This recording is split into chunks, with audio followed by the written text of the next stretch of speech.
Very good. I'm still waiting for giving a chance for others to join, so we'll be back in another minute.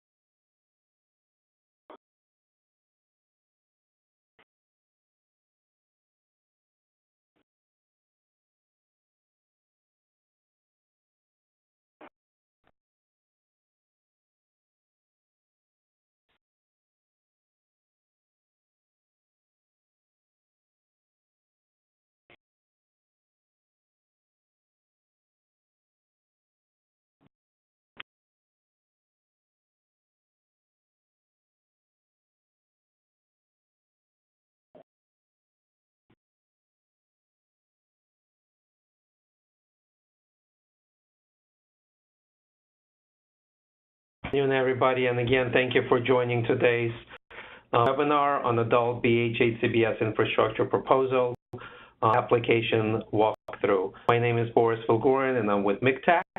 And today, I'm happy to say we have our state partners from OMH and OASIS joining us for this presentation as they will go through a walkthrough of the proposal. Just some housekeeping rules.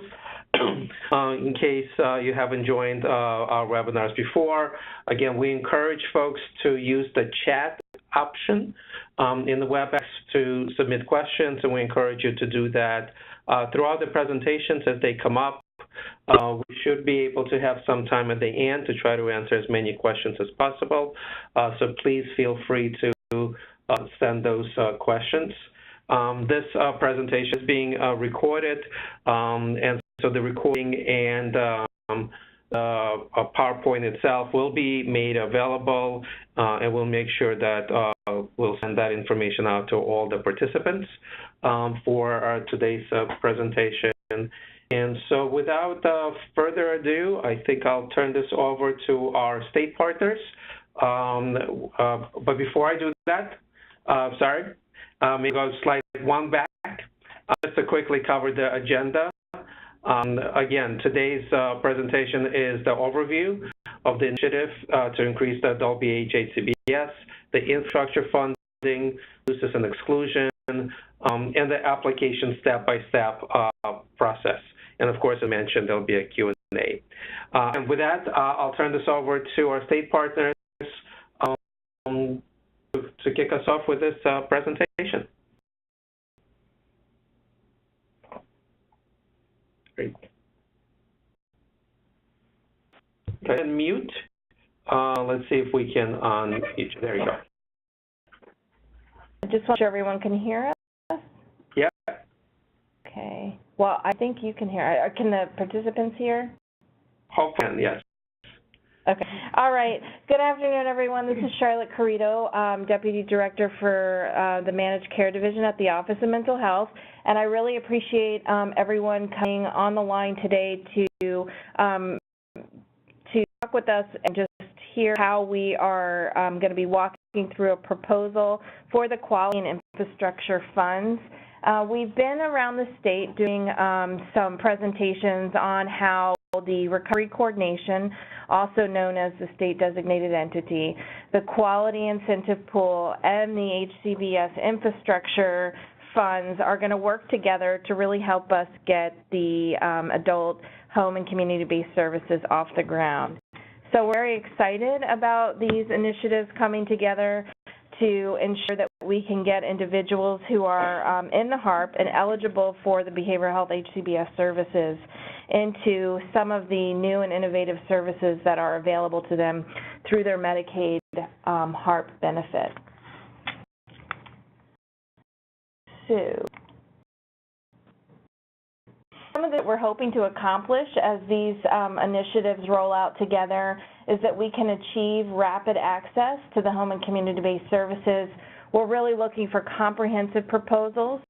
Either the plan will solicit for a proposal by agency who may have a soup-to-nuts solution for rapid access to HCBS, or may look for many different proposals to coordinate across proposals for a comprehensive strategy to ensure that individuals are able to get all the way through from an HCBS eligibility assessment to a service more seamlessly and in a more timely fashion. And so these funds are to go to support any activities that will help us to achieve those goals. It's also to really provide some funds, some startup funds that will lead to a more sustainable fiscal model for the behavioral health HCBS providers. We know that at a certain volume, we believe that the behavioral health HCBS services will be fiscally sustainable, but given the way that referrals have been flowing and the way volume has sort of trickled in, we have heard from providers and are responding to the fact that it's very hard to have a fiscally viable model. This will also be in support of value-based payment readiness. These funds will be attached to certain base awards and then subsequent milestone payments that will be tied to performance goals and outcomes. And so we believe that this program will also go a long way in terms of MCOs and behavioral health providers working together to support the value-based payment initiative that is currently upon us.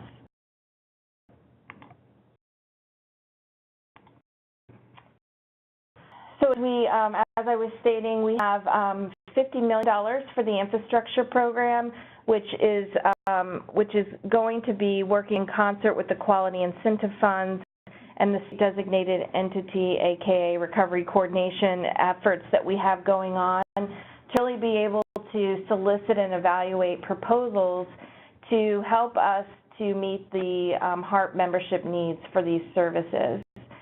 The presentation today that we're going to be talking about is really going to be focusing primarily on the infrastructure proposals that will need to be submitted to the managed care plans based on a solicitation of when they look at their provider network, what is it that needs to be accomplished within the network to make sure that people gain access to these services. So these proposals must address metrics that demonstrate an increase in service utilization for behavioral health, home and community-based services. And these metrics may be provider identified, MC identified, but ultimately will be approved by the managed care organization. We sent out the infrastructure guidance to both plans and providers about 2 weeks ago, and it included a whole package of information for providers and plans. And in that was kind of the rules of the road, the rules of engagement for these funds, as well as the proposal we're going to walk through today, some state-endorsed measures that could potentially be woven into the proposal and even attached to subsequent milestone payments. So if you haven't already received that, when we post this webinar, we can also reblast that provider infrastructure package as well.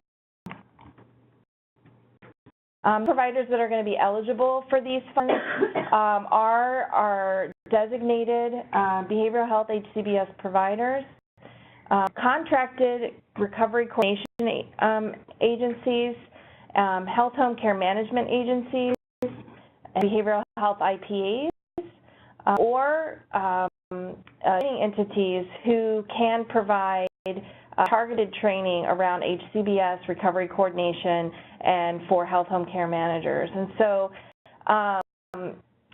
just to note, the behavioral health IPAs, and really for all of these eligible provider types, I encourage you to go back to the guidance. There are some nuances related to some of these, but in general, these are the types of providers that are eligible for the funding.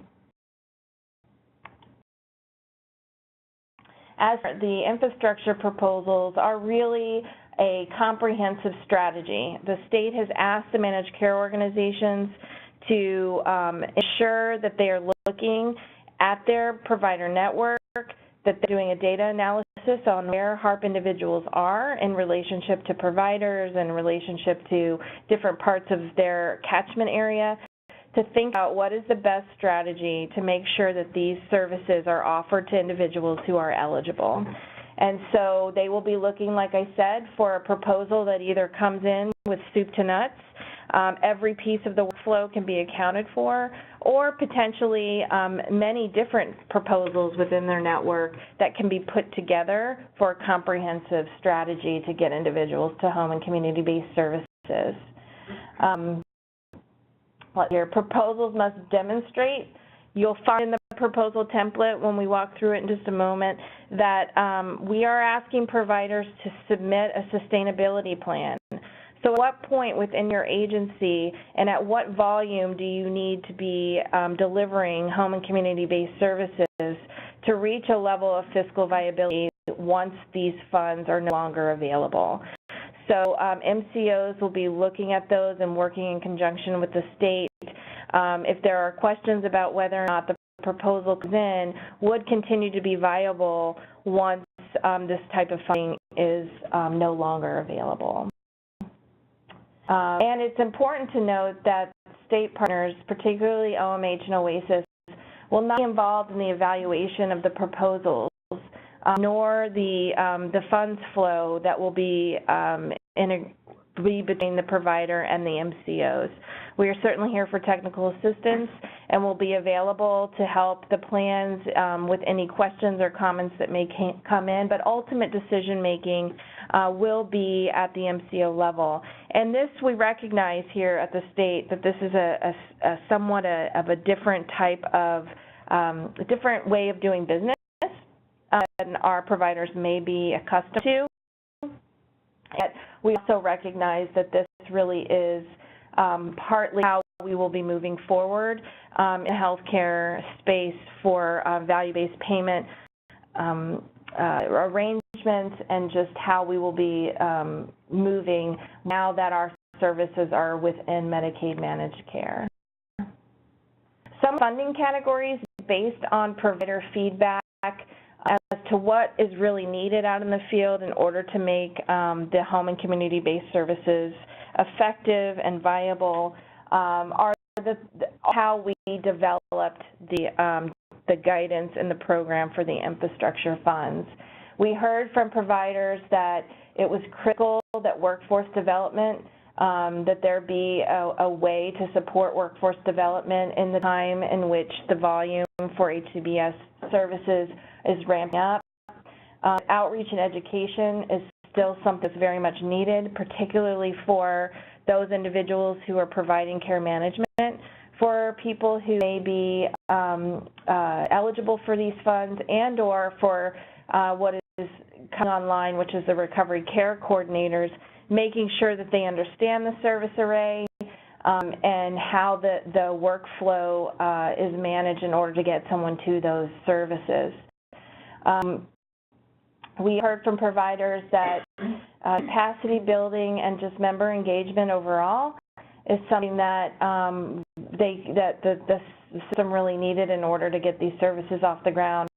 And then we have also heard loud and clear from both consumers and from providers that peer support development is critical in making sure that these services are overall successful. And I think that we can see in the data as well that peer services and supports is something that is really is taking off even in home and community-based services without these funds. So that's very evident in the data as well. Outside of the infrastructure for the home and community-based services, there has also been some feedback from the field that the crisis services are development for those and capacity for that is something that's very desired within the service system.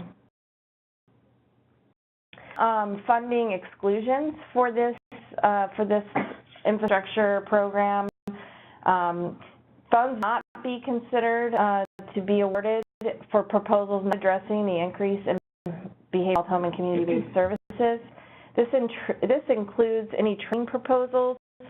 Training proposals have to somehow be tied to how that is going to increase home and community-based service utilization. Costs related to other program types, reimbursement for any clinical or rehabilitative service fees, capital expenditures for crisis respite, except as allowed by what's issued in the state guidance. So again, there are some nuances to this, but the big take-home here is that these funds will not be able to be used to break ground on a new capital project. Previously incurred expenses, and the fund may not go to a lead health home. The caveat here is that if you are a lead health home and you have a direct care management program, these funds would be available for your direct care providers.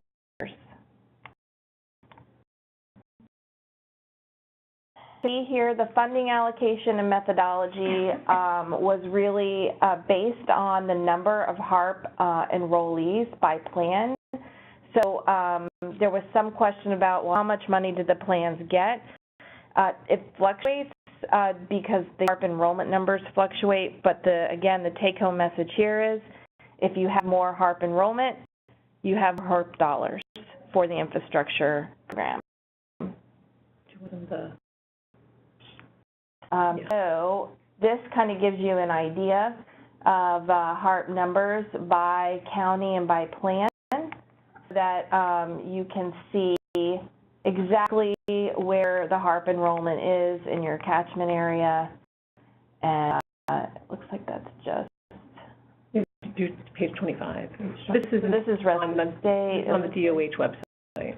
And we will send this link out so people can see it. It's page 25 and 26 of this document, and again, this shows you all of the HARP enrollment by county and by plan, and it just keeps going. So we'll send that link out, and just make sure you bookmark page 25. All right. For these, once a proposal has been awarded, the way that the funds flow broadly will happen is that the MCO will make a base award so that you can get started on whatever your proposal is. Subsequent payments to the provider will be made based on the achievement of milestone metrics that will have been previously agreed upon between the provider and the MCO. And the MCOs will manage the proposal approval process and determine the intervals in which funds are distributed. And then before I hand it over to our proposal template gurus, is technical assistance and support. The MCOs, again, will be soliciting, reviewing, and awarding proposals. OMH and OASIS staff cannot provide individualized advice, feedback on specific proposals. Those questions will need to be directed to your MCO within your catchment area or whoever you're looking to potentially engage in a contract with for these funds. Eligible providers are encouraged to work with the MCOs in their region. There is a MCTAC matrix, which hopefully most of you are familiar with, but have a point person for quality and infrastructure as well as the recovery coordination at each plan, so that there is someone you can reach out to specifically if you just want to gather information, if you want to just speak to, if you have a proposal idea, that's where you will want to start. If you have trouble getting a hold of a managed care organization or getting a hold of someone to answer questions, you can certainly email us at our managed care mailbox and we can help to broker some of those conversations. And lastly, we will be doing a roadshow, part 2 for recovery coordination, quality, and infrastructure mid to late June. And so I hope that you guys will continue to join us on this journey of standing this program up and get folks to home and community-based services. And with that, on to over to our folks who have actually designed this template. We pass torch here.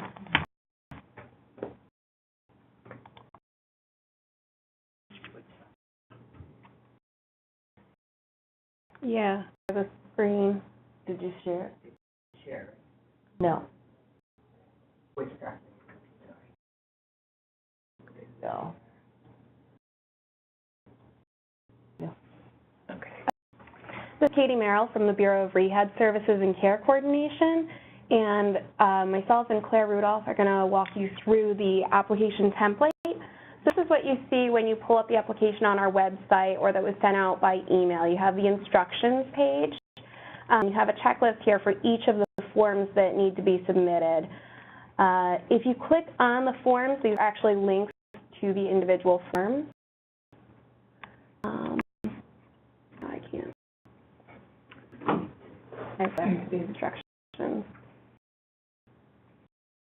These to pull up the individual forms, which we're going to walk you through.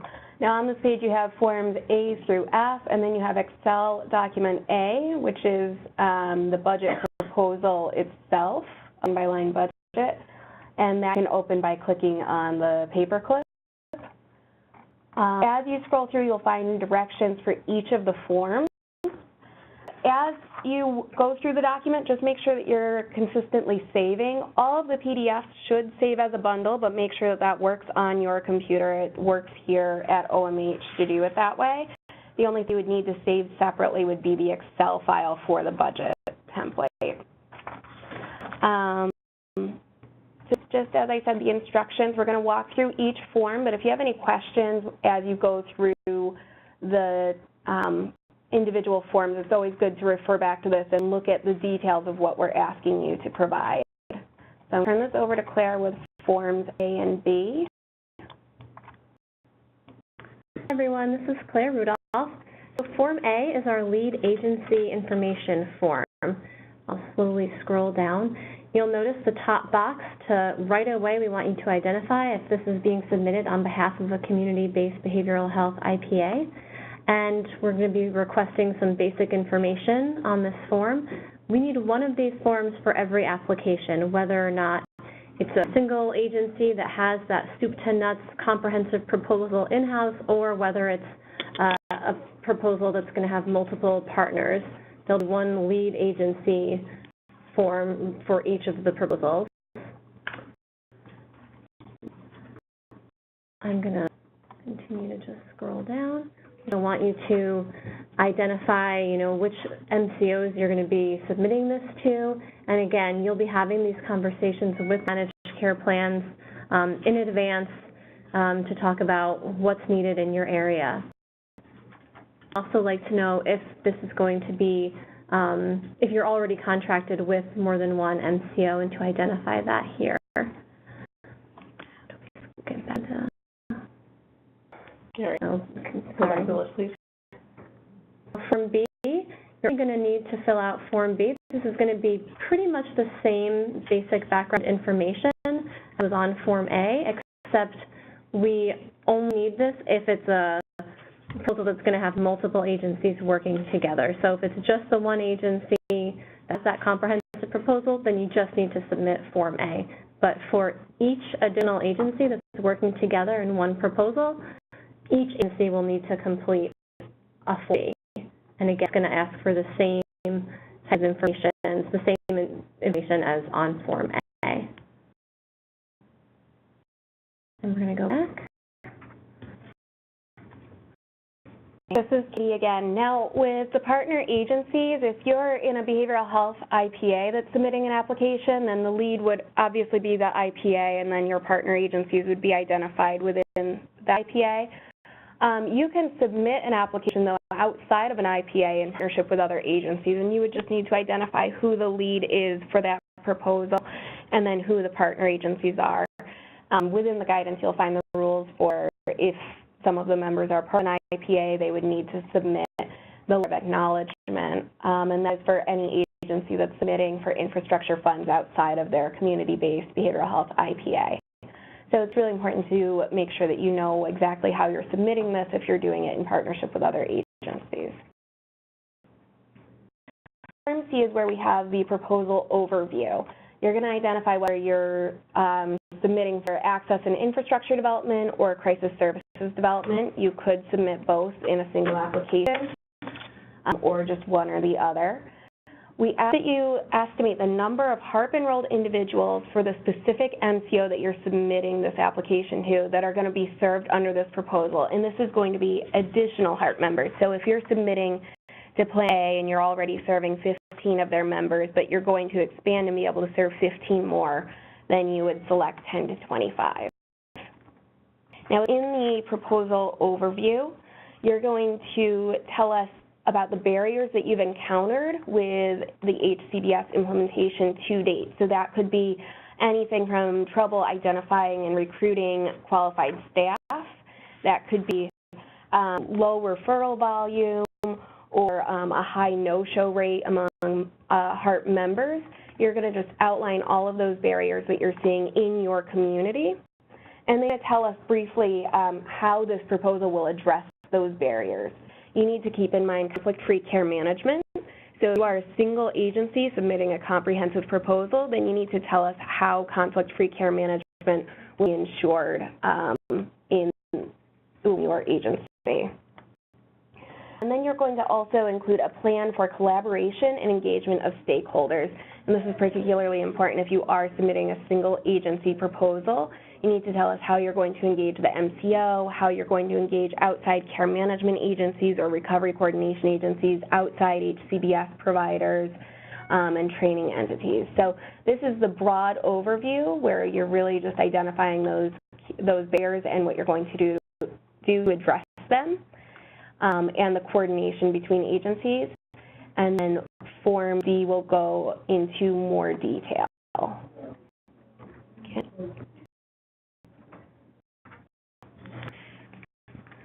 So Form D, as Katie said, is going to be going into a little bit more detail than Form C. You'll start, again, you can click on whether you're going to be addressing the access and infrastructure or crisis services. And there's going to be three main components that you're going to need to address in this form. First is going to be the proposal narrative, and so you'll see the form is just here under proposal narrative, but again, if you go back to the instructions, there are explicit details that outlines exactly what needs to go in this box. You're going to need to have a complete description of all the activities that are going to be supported by this funding. If this proposal is being submitted in partnership with other agencies, you need a detailed description of each agency's role in the proposal, including any activities that are going to be completed by each agency. And there has to be a rationale for all of these activities as well, and really how they fit in with the proposal and how they address those specific barriers that you have outlined in the overview in Form C.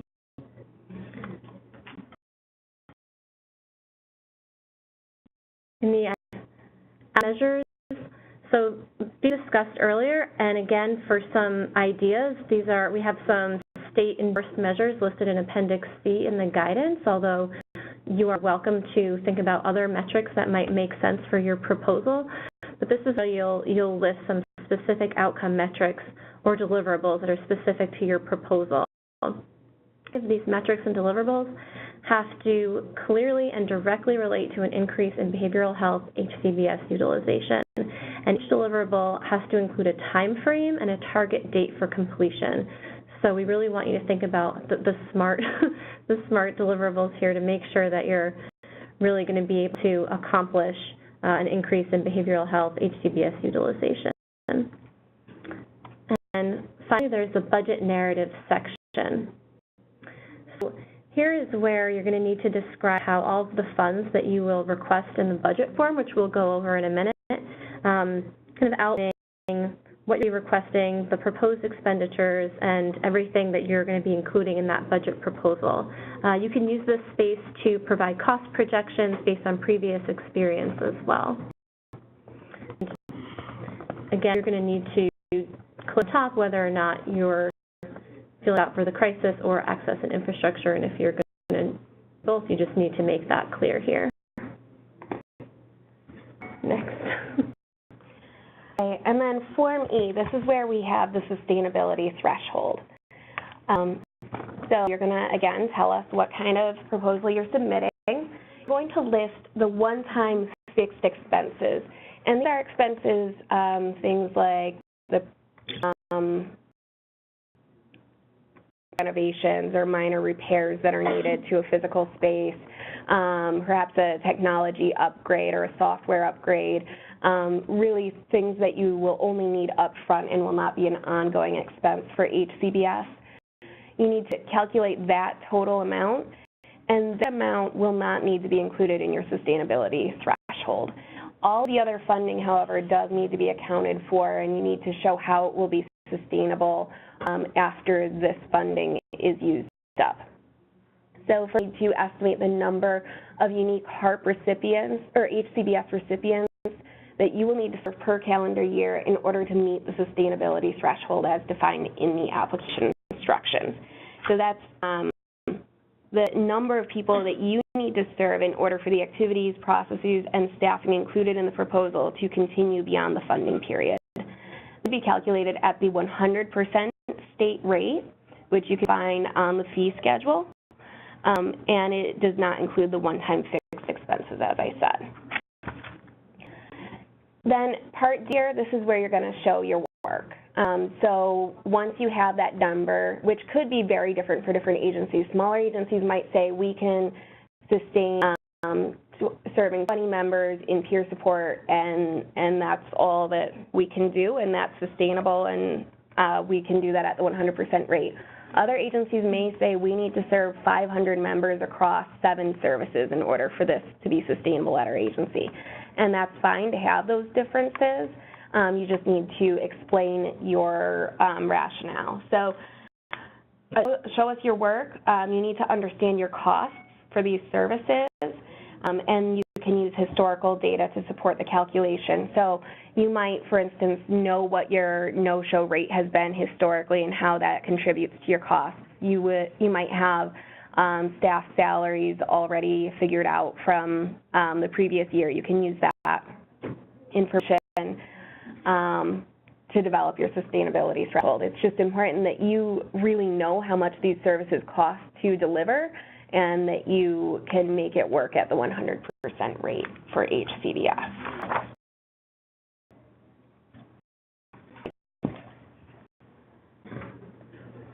All right.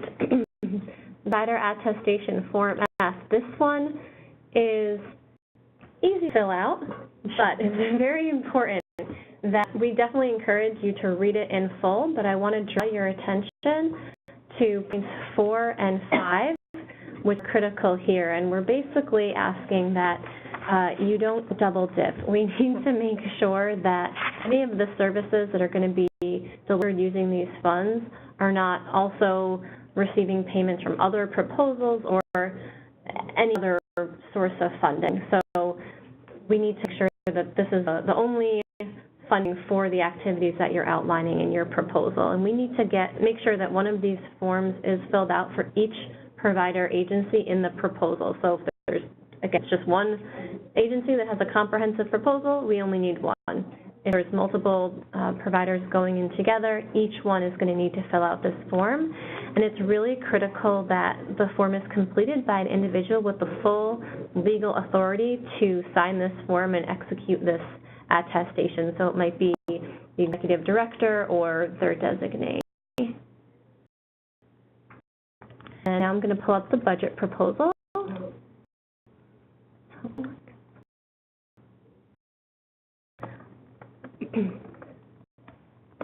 So I'm not sure folks can see this, but you're going to start by the README tab on the bottom, fill in the lead agency name, and then you'll click on A or B, whether it's access and infrastructure or the crisis services development. And going to basic for the same information, but you just want to make sure that you specify which one you're filling it out for. The categories, I won't go through this line by line, but we're going to be asking about staffing, salaries, wages, fringe benefits. We're going to be asking about the materials and supplies, rent, furniture, equipment, travel.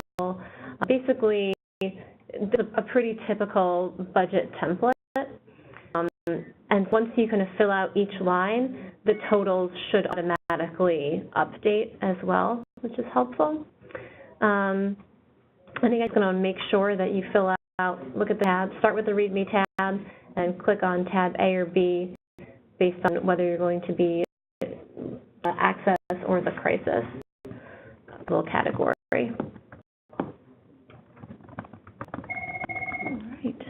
Your attachments that you're going to need to submit are your current BH HCBS designation letter for any designated provider that's included in the proposal. This will the MCO where you're currently designated to provide services. It includes all of your sites and counties. If you do not have your most current designation letter, you can email us and request a copy of it. That email address is right here in the template instructions, and it's the HCBS mailbox that many of you are familiar with. And then, as I mentioned earlier, there's a letter of acknowledgement from the community-based BH IPA, and that is if you're a member of the IPA but you're submitting separately. And then the other thing to keep in mind is that MCOs may request additional information or they may have additional forms for you to submit. So it's important that you connect with the MCOs before submitting an application to them. They may have their own time frames for submission and for approval and their own processes. So just make sure that you're in touch with the MCOs that you're currently contracted with in your area. And as we said earlier, that can be found on the MCTAC plan matrix, all of the contact information for this initiative. Kate and Claire, thank you. I just want to make sure it's safe to say that this instruction guide is much like how you would fill out your taxes. There's a easier than that. It's hopefully easier than that, but this is the guide that gives you the detail behind what it is you're looking for on the proposal. Yes, exactly. So you have all of the supporting forms here, and it'll tell you exactly what needs to go into each item. So on the forms themselves, we kept the instructions fairly minimal just to keep it neater and cleaner and easier to read. But if you're wondering what a budget narrative is, you can scroll to Form D and see exactly what we mean by a budget narrative. You know, or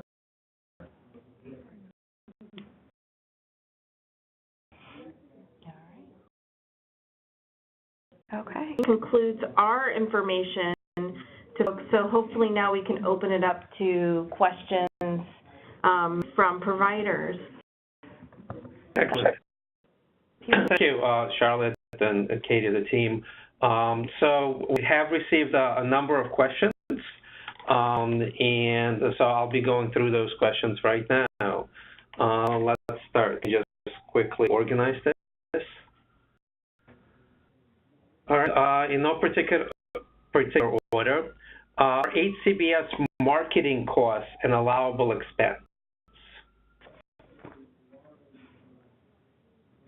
I think that there would be any reason that the MCO would preclude it, as long as it's tied to the increase in the behavioral HCBS utilization, and you can demonstrate that. I don't think that that would be anything that would preclude that from being an allowable expense. Thank you. If a BH IPA has 10 participating providers for its proposals, do each need to complete Form B, as in boy? Okay, I like that. That's easy. Let me just jump in. This is Garrett. Ultimately, we just can't stress enough that the plan is the one who's deciding whether to fund this and the contract that they're going to be under and whether they'll contract with an IPA or they won't contract with an IPA. So having the conversations with the plan early and often is really important before going to the trouble of filling out all the documents and not having any idea of whether this is even something that's a good idea or something that might get funded. There's another nuance, I think, to the IPA submission that we've talked a lot with the plans about, which is it's very important for providers to understand what their current contractual relationship is with the MCO. There are some providers who are in contract with MCO 1 or COA through an IPA arrangement. And that same provider with Managed Care Organization B may have just a direct provider contract with them. So it's very important that providers understand what their current contractual relationship is with the MCO as you start to figure out the best way to fill out these forms. Thank you. Next question. Are you eligible to submit this if you have not yet served HARP-enrolled individuals? Enrolled or HCBS? It's specifically HARP-enrolled, but I guess probably implying HCBS as well, but... I would go back to whether or not you are an eligible provider. You need to know, are you eligible for these to receive these funds? If you never, ever delivered a service to someone in the HARP, you need to talk to your MCO about that. It may be a hard sell, but it certainly doesn't necessarily preclude you from that if you are an eligible provider. Got it. Thank you. If you lead agency working with several other organizations, do you have to be structured as an IPA? No. I'll try to find the easy ones where it's a yes or a no. There's a question about limited size to the answers. Can there be additional pages added if needed, or is there a limit on how much you can write in the proposal? I'll take one. You can add additional pages. However, the MCO may put some page limits on there, so just check with your MCO. But all right. Let's see here, just because there's also some that have a theme, so I'm trying to put together if possible. Question on, can you enroll both a member of an IPA and independent of IPA? as demonstrated in the proposal template, if you are part of an IPA and your existing contractual relationship with an CO is through an IPA, you will need acknowledgement and a letter that says that you are able to submit outside of that IPA agreement. I will say that the MCOs have been fairly clear up to this point that if their current contractual relationship with you is through an IPA, that would most likely be looking at your application from that lens. Having said that, I don't know if there's any reason why you couldn't. You have to follow the rules that have been laid out today. Got it. Thank you. If IPA is submitting the application, does each member of that IPA have to have a valid and active contract with that particular managed care organization in order to participate in the project? Again, it's very important the provider understands what their current relationship is with the plan. Are you already contracted via an IPA, or are you contracted as an individual provider? You have to answer that question first, and then all other questions are answered from there. Got it. Thank you. Question about the $50 million pool, and is the crisis services part of that different, or are they separate?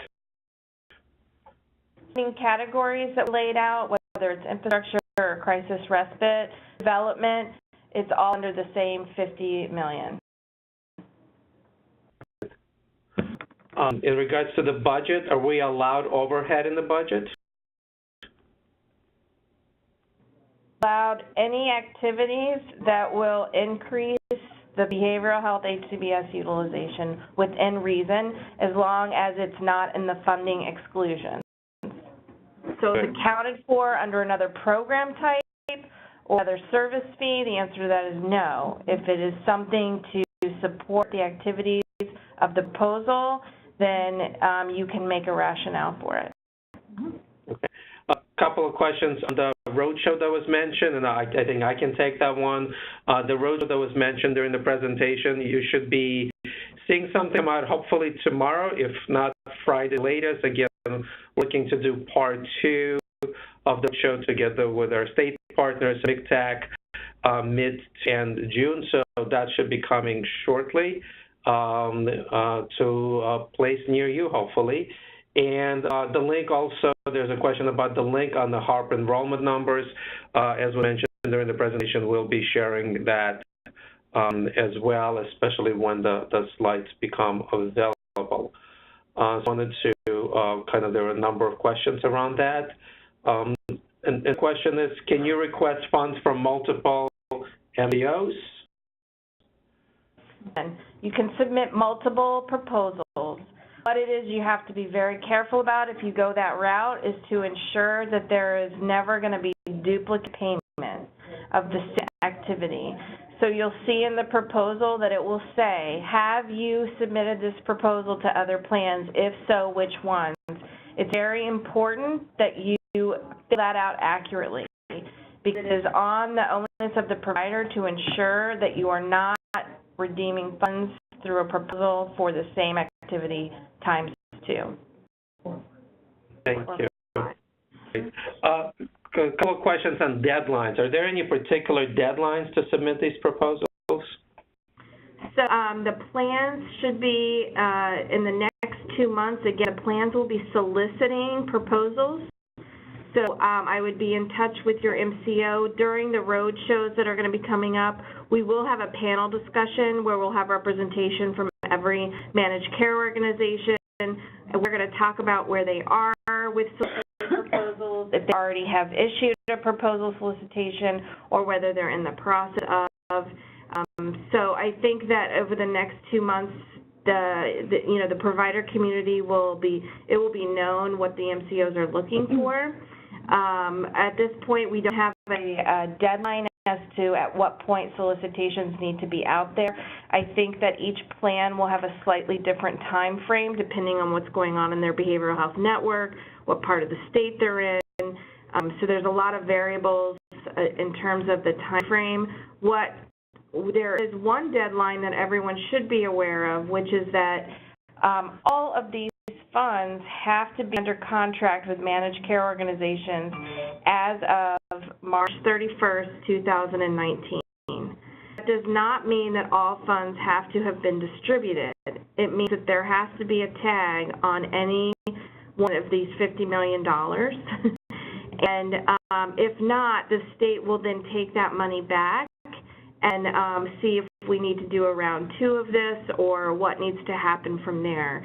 But we are saying that all 50 million needs to be under contract and encumbered by March 31st, 2019. Thank you. Just again repeating, I know we've said this in regards to the MCTEC matrix and contacts of one. There was a couple of questions. So there is a compiled list. Each managed care company, so please visit the MCTEC matrix as was mentioned. If you're looking to contact these managed care companies and don't know who to contact specifically. And in regards to the categories that are currently available, there is a category called Infrastructure and Access Grant, and that would be for this particular purpose, the individual. But there's also other categories like General Contracting, but we're really focusing on the HCBS Infrastructure and Access Grant. So that would contact people you want to reach out to as we go through this. So a couple of questions around that. And if there's others, because I think most have been covered. There are requests, less than questions, to provide more information either on dollars or